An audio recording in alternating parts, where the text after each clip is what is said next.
Hi there, this is Eshu. I'm the abbot here at Zenwest Buddhist Society. This Living Zen-podcast is just one of the many resources we've created at Zenwest to make Zen practice and training more available and accessible to people all over the world. Instructional videos, printable resources, and much, much more are also available on our website at www.zenwest.ca. If you're a regular listener, I'd love to hear from you. So please drop me an email at office@zenwest.ca and let me know who you are, how you got started, and what brought you to Zen. Everything we make available in person and online at Zenwest is only possible because of the support of our members and associates, people like you.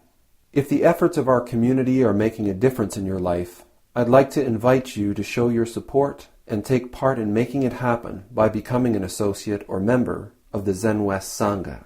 You can do this by clicking the Join Us tab on our website at www.zenwest.ca. Thank you for your support, and thanks for listening. Today I'll be continuing with the Gateless Barrier, Muman Kan or Wumen Guan in Chinese, case 38. Wuzu, a buffalo passes through the window. Wuzu says, "It is like a buffalo that passes through a latticed window. Its head, horns, and all four legs pass through. Why can't its tail pass through as well?" Wumen says, "If you can get upside down with this one, discern it clearly, and give a turning word to it, then you can meet the four obligations above and give comfort to the three existences below. But if it is not yet clear, pay close attention to the tail, and you will resolve it at last." Wumen's verse says, "Passing through, falling in a ditch, turning back, all is lost. This tiny little tail, what a marvelous thing it is."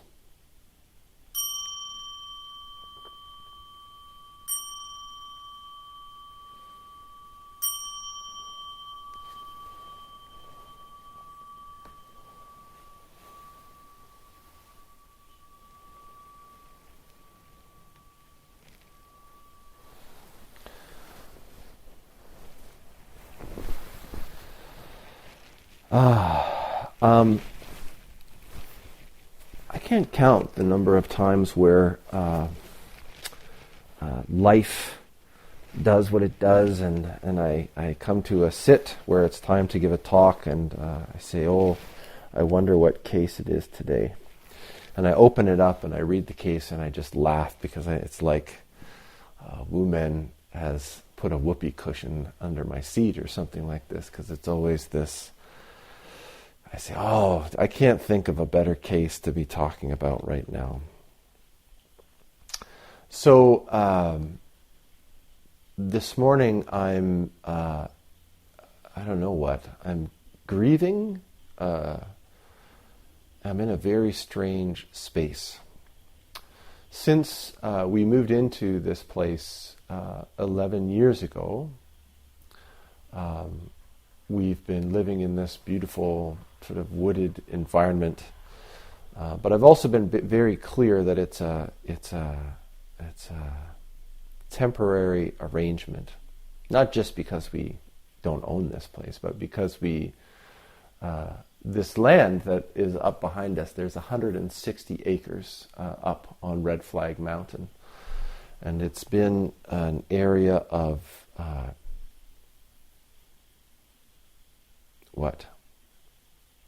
contention, debate, negotiation between the Beecher Bay First Nation, Skianu, just down the road, and the provincial government. And ever since we've lived here, about every year, every 2 years, there's people walking through the woods with survey equipment, and they tape things off and all that kind of stuff. And I think they're always just making sure the property lines are where they should be, and that they know where everything is. I think they do some survey of the trees and the value of the trees and all that kind of stuff as well. So But the understanding is that treaty negotiations take a long time. And so it's always been understood that they're up there, and we've talked to them before, and it's always like, well, if anything ever gets sorted out between them, well, there'll be something going on then. And we all kind of go, uh-huh. So over the past few weeks, they've been out again, taping and surveying and all this kind of stuff. So at first I didn't think much of it, but Nikki's intuition, I think, she said, I think there's something different this time. So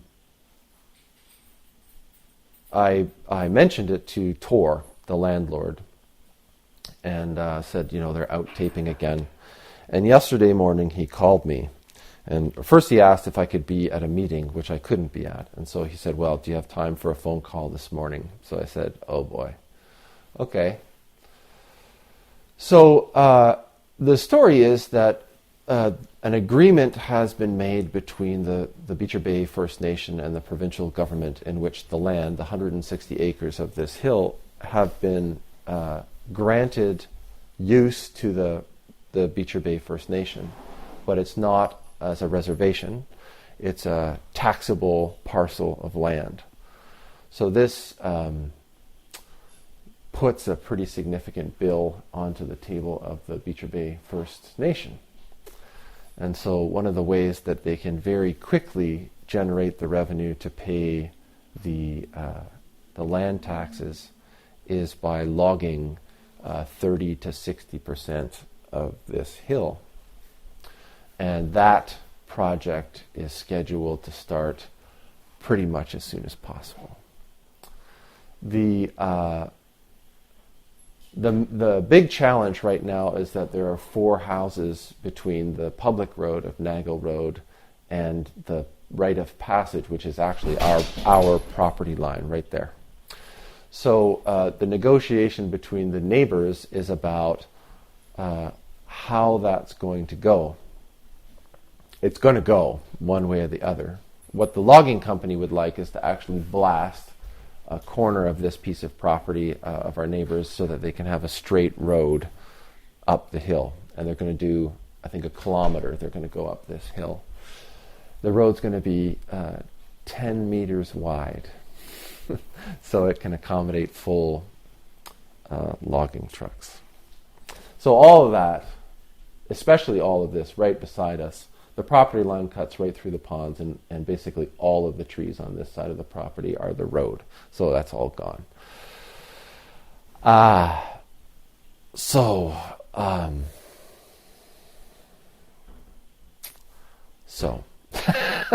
I'm just kind of trying to digest that right now, and that's happening. So what I'm kind of amazed, wondering about, and not like wondering, oh gee, I wonder, but like just I'm in a state of wonder about, is the amazing, the power of transformation. Lately we've had a lot of board meetings about the transition that's already going on with me taking up some work outside of Zenwest. But when I think about where our community and practice was in January of this year and where our headspace was, and I try to imagine what the environment, situation, circumstance will be like in January of 2017, my head kind of boggles.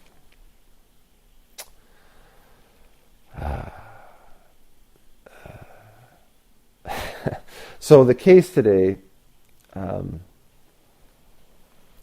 for me, is always it's about transformation and the power of transformation. We have a case in number 38 of a buffalo passes through the window. Just recently we had Genjo Osho here, who gave an afternoon workshop on the 10 ox herding pictures. And so this metaphor of the buffalo is one that comes up frequently in Zen practice. And the buffalo is often a representative or represents our fundamental nature, our true nature, our true capacity. And when we talk about passing through, when we talk about this sort of transition or transformation from a place of subjective, self-oriented, fixated, attached sort of relationship to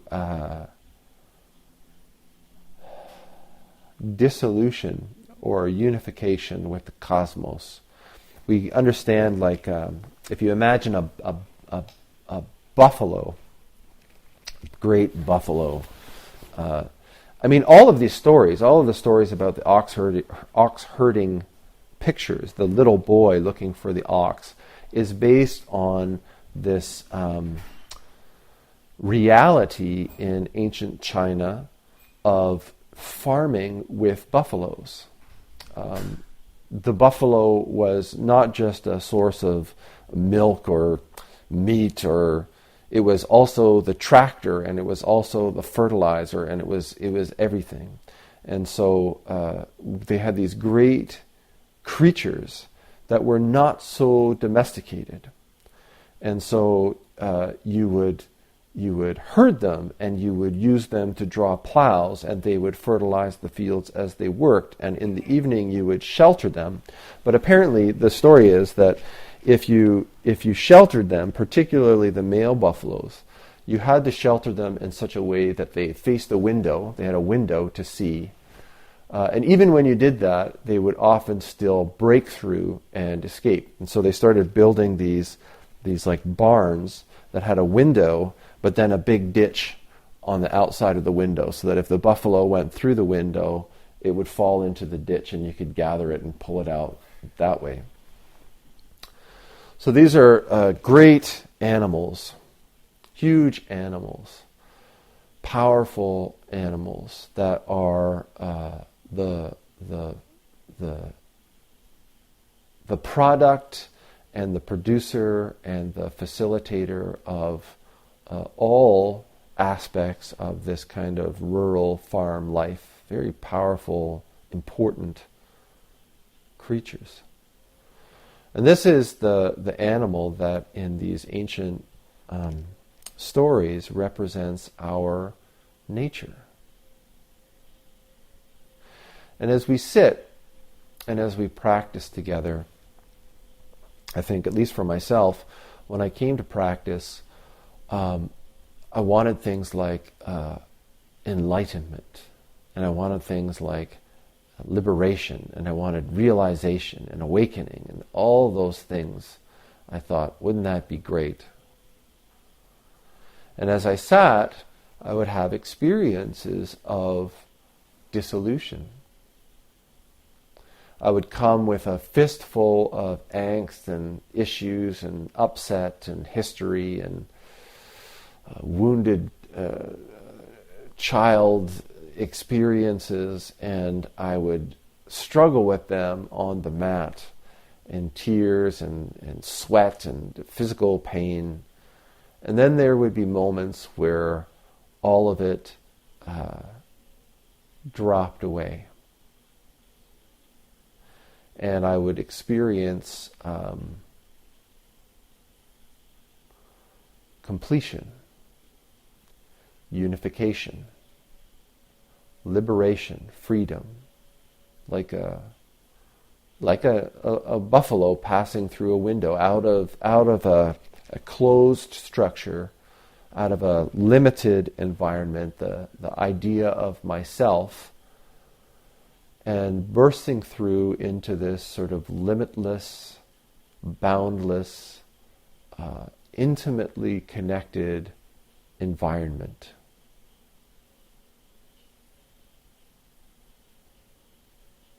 And I think that this is an important, I think it's a critical experience for every Zen practitioner to have, this passing through.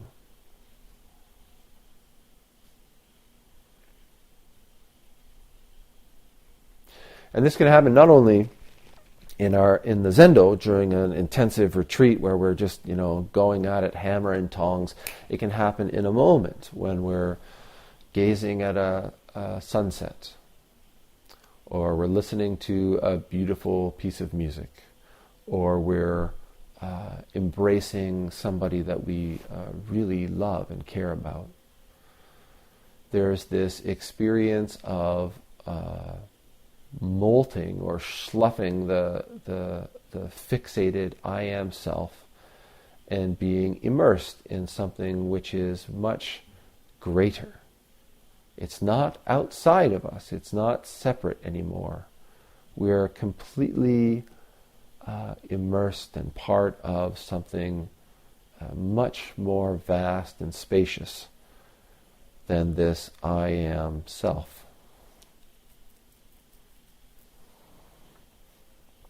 And at least for me, and I think for many people, one of the big challenges or big frustrations or big problems that I had with practice and with this experience was that it didn't just go on and on. You can spend a whole session sitting and just waiting for someone to ring the damn bell. Ring the bell, ring the bell. And it goes on, the period goes on and on and on. And then that one moment where you find yourself in completely immersed radiance, it's like they can't ring the bell fast enough. Bing! Oh!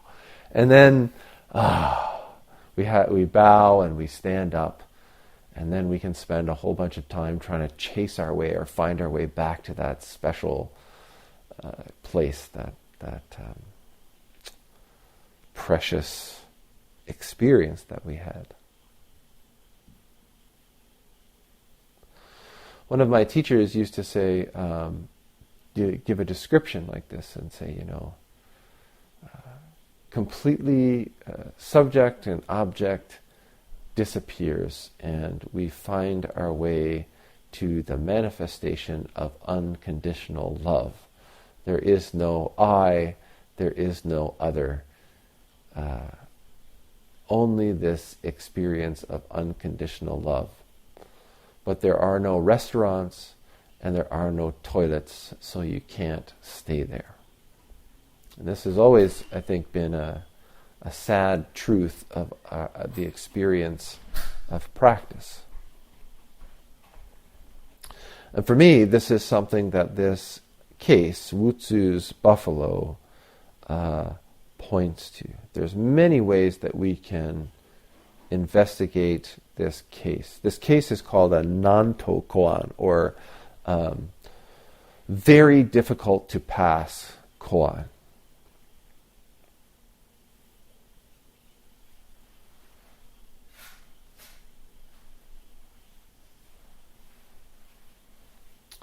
One of the things that we really have to come to grips with in practice is that there are two fundamental activities or experiences.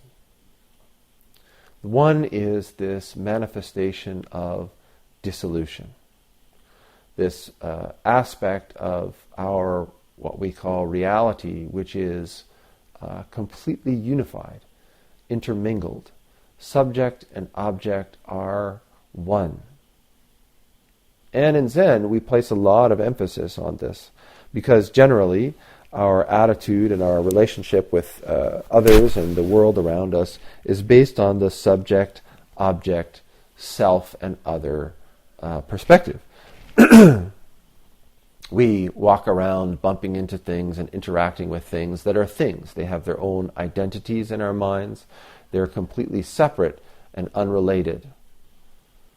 And when we come to practice then, our primary task is to allow ourselves to know this other activity, this activity in which subject and object dissolve, and we are able to intimately experience and realize that subject and object are not truly separate. Subject and object are intimately related, so much so that this idea of subject and object becomes kind of absurd. And yet, we can't stay there. This other activity is always manifest. We have this experience of complete unification. And either a few hours or a few minutes or a few seconds later, or even a few fractions of a second later, we find ourselves once again standing in the world of subject and object. And we can't, we can become very dissatisfied with one or with the other. Always wanting either to have it one way or the other. If it could just be one way or the other. If everything could just fundamentally be one all the time, sort of a bliss soup. Or if everything could just be rigid objects, it would be so much easier to understand and so much easier to relate. But always, even when we are, I think, standing firmly in the I am self, when we're standing firmly in the realm of subject and object, to sort of flip this metaphor on its head, even then, I think if we're paying attention, we also know that there is this hint, there is this intuition or feeling that even when we're totally convinced that that person is nothing like me and has nothing to do with me, and I'm no relation to that person, I think that even then there's a subtle knowing that fundamentally we are one.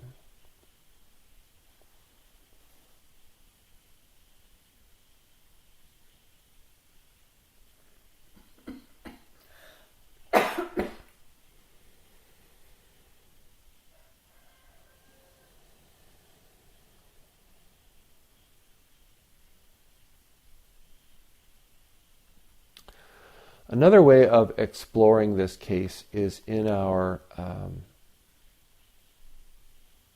in terms of our practice and manifestation themselves.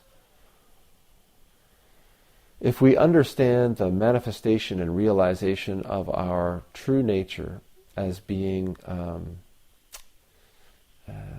ox and person become one, this is one of the ox herding pictures. That as we work, as we practice, as we manifest the wisdom that arises through our practice, we can really tend to get a lot of things right, more and more as we go. We can make a lot more harmonious relationship. We can make a lot more choices that are of benefit to all beings as we go. But more and more as we practice, and more as the clarity of our eye develops, we also realize that there's always this tail. And even as we pass through the window fully on some occasions, sometimes the tail is just that tendency we have to go, that was pretty good. I did pretty good there. Oh, catch you by the tail.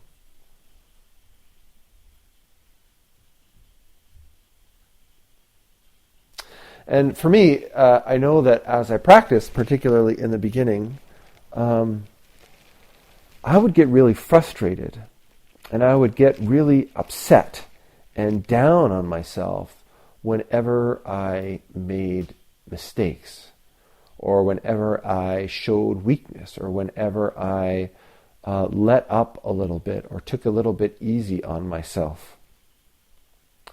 Whenever I saw the tail, I saw this scene and thought, damn, like why can't the tail go through? Like I just want to go through completely. All of it through. Damn that tail. But as I practice more and more, there is still, I think, the frustration when it seems like the manifestation of my complete nature, the realization of the Buddha mind is not complete. And I just see this little tail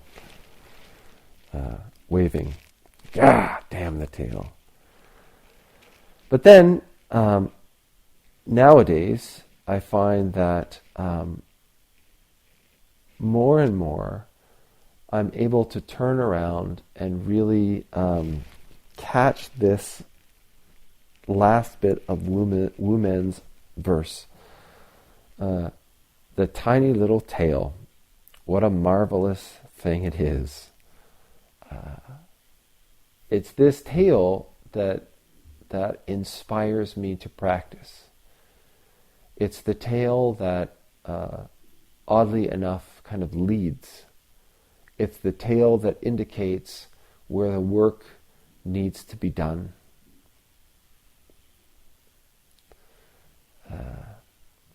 Wu Men's comment says, if you can get upside down with this one, discern it clearly and give a turning word to it, then you can meet the 4 obligations above and give comfort to the 3 existences below. I got to try and remember. So the 4 obligations above are, and this is like a different way. It's not like above and below. It's like a different way of saying, like on one hand you can do this, and on the other hand you can do this. So the 4 obligations are your parents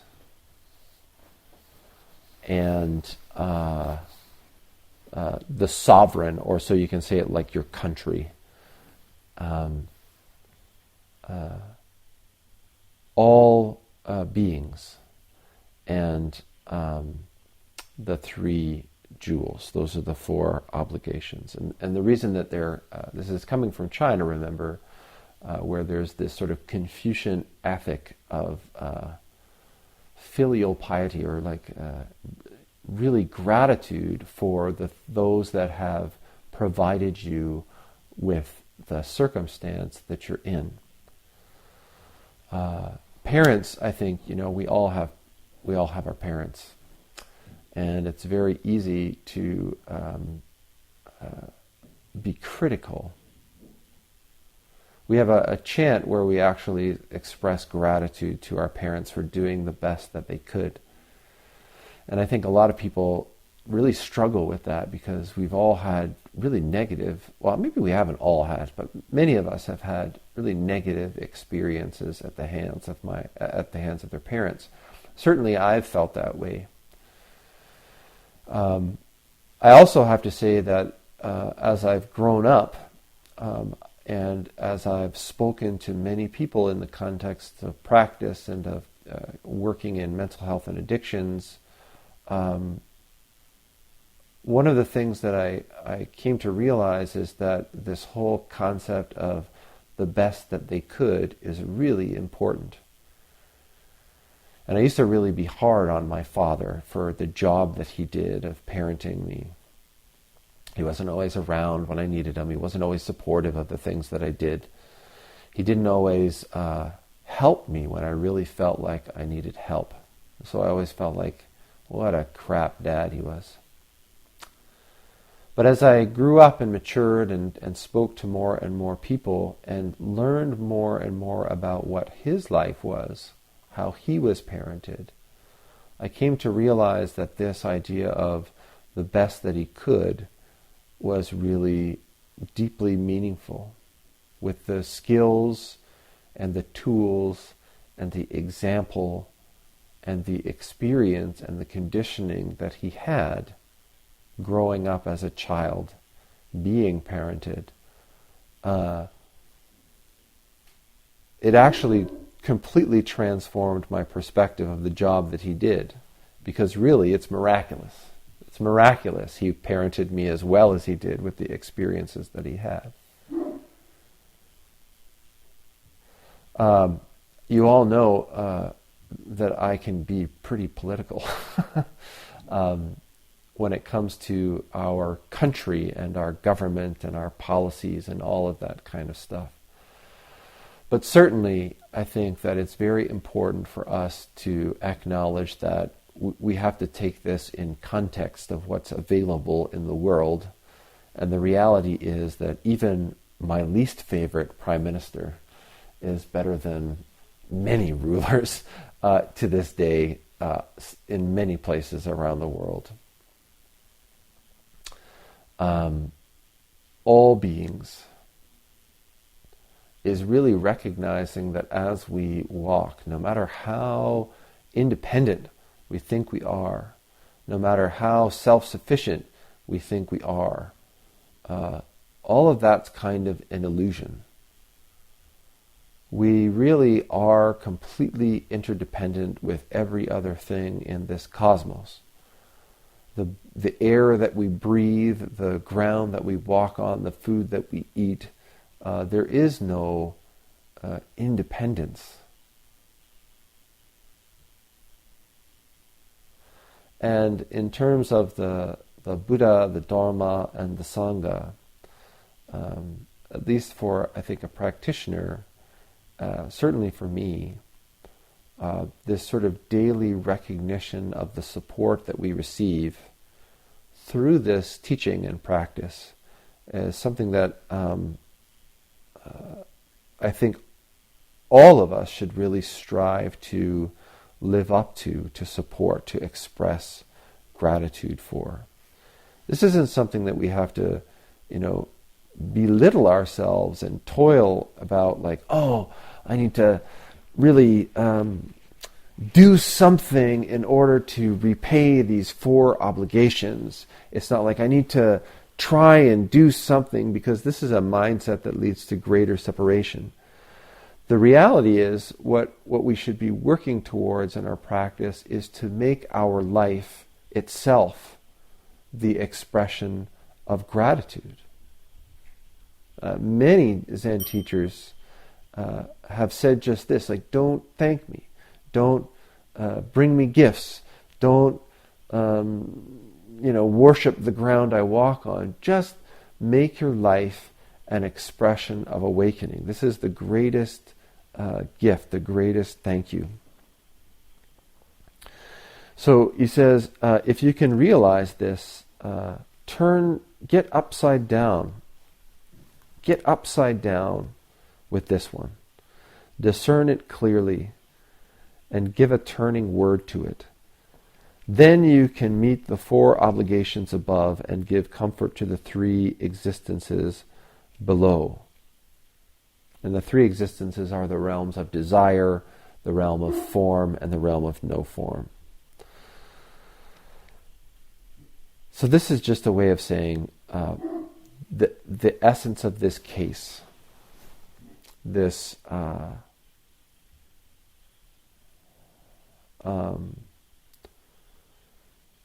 dissonance that we feel between passing through and this little remains. If we can resolve this and we can respond to this, not just in interview if you're dealing with this case, not just in conversation if you're talking about this case, but in terms of your own practice, in your own interaction and relationship with others and with yourself, when that tail, when you're just like, why can't the tail go through? This manifests in a million different ways internally in our practice, in relationships, in our environment, in our circumstances of our lives. When we catch this tail, if we can recognize it and we can respond to it in a lively way, then that itself is the manifestation of our gratitude. If we can embrace this tail.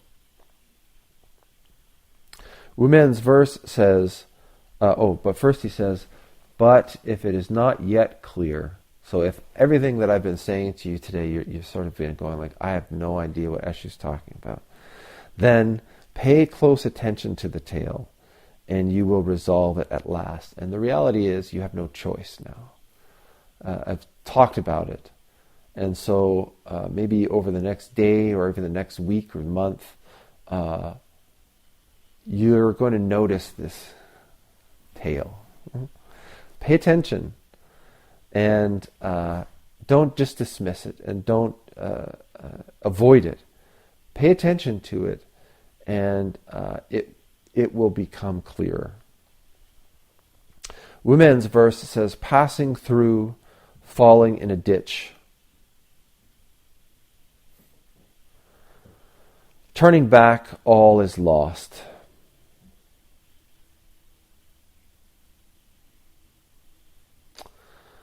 Oh, there's a lot to say about this. What time is it? 10:28. Okay. So we can understand falling in a ditch. We always have to look at these cases as they're koans. And so we have to examine them from multiple directions. And whenever we say bad, oh, that's bad, we always have to recognize that Wumen constantly traps us with our perspectives of good and bad. Falling in a ditch sounds like a terrible thing. The ditch is dark and unknown. It's off the straight and narrow, the structured path. So that sounds bad. But what we're talking about here is letting go of our fixated self and entering into the unknown, the unknowable. Falling into a ditch is sometimes the objective.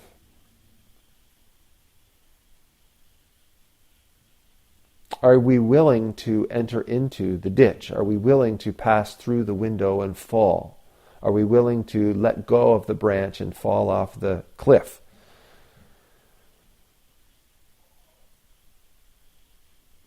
Sometimes, having completely passed through, this tail still remains and we think, oh, we've got to go back for it. We've got to step back. We've got to pay attention. We've got to dedicate our whole self to this tail. What then?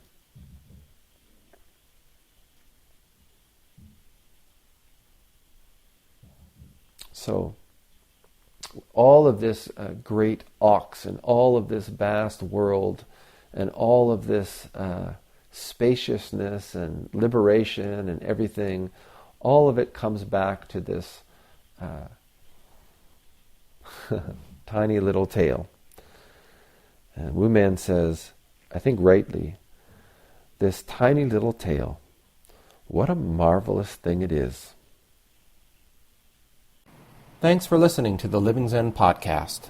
If you follow Living Zen through iTunes, I would very much appreciate it if you would take a moment to let me know what you think about it by rating or reviewing the podcast, so that new listeners can also hear what you have to say. Thank you for your time and for your support.